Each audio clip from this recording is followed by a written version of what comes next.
Welcome to our second edition of Surprise Guest Speaker. I am fortunate to invite into my classroom this day this very special guest who I'll let her introduce herself.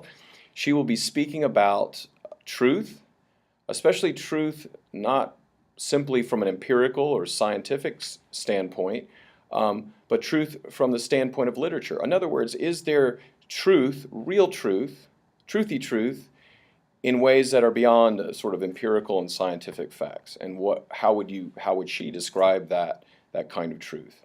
Without further ado, let me introduce her. Hi everybody, it's Mrs. Kuhn. So today I want to talk to you a little bit about literature and truth, and I thought I would start with some of my favorite quotes from literature. "Whatever our souls are made of, his and mine are the same." Wuthering Heights by Emily Bronte. "Caddy smelled like trees in the rain." The Sound of the Fury by William Faulkner. "I don't want realism, I want magic." The Streetcar Named Desire by Tennessee Williams. "I knowed he was white inside, and I reckoned he'd say what he did." Adventures of Huckleberry Finn by Mark Twain. So when I read these books and when I read these words and when we're studying literature in the classroom, I think sometimes it's easy to see that we're studying technique and we're studying all of the terms and the technicalities.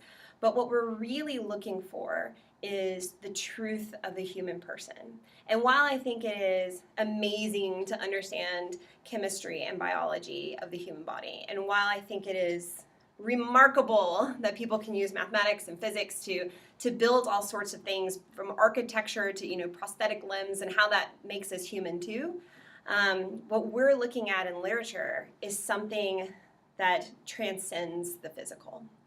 And so when we are reading literature, when we're looking at these characters' lives, we're looking at what makes them human, right? What makes them God's greatest creation. And it's the soul and it's emotion. And these are things that we understand. We all have a desire to be in relationships, to have companionship. We all have a desire for love. We have a desire for acceptance. We have a desire for something beyond ourselves. And when we see that in other characters, in other places, in other times, in other situations, what we're really looking at is humanity. And so when you are in literature class, I know it will be easy for you to look at us up there and think we're just doing some crazy mumbo-jumbo, interpreting things that the author never meant. But what we're really after in literature class is to help you find the truth of humanity. What does it mean to be a human person? What does it mean to have a soul? What does it mean to have these emotions and longings in life? And we're also trying to help you realize how you can communicate with one another. And that, I think, too, is essential to understanding the truth of the human person. We're made to communicate with one another. So whether we're writing, whether we're speaking, whether it's our gestures and our body language, that's essential to who we are as well. And so I would say that two things I hope that you take from literature. One is the ability to communicate and to see how others communicate. But even more so is a deeper understanding of what it means to be human, what it means to be a creation in all of its complexity, in all of its wonder, in all of its fantasticness, in all of its struggle. There's truth in that. There's truth in other people's stories. There's truth in stories that we completely make up in our own minds but then tell. There's truth in that. And the truth is that we're all human beings. Thank you.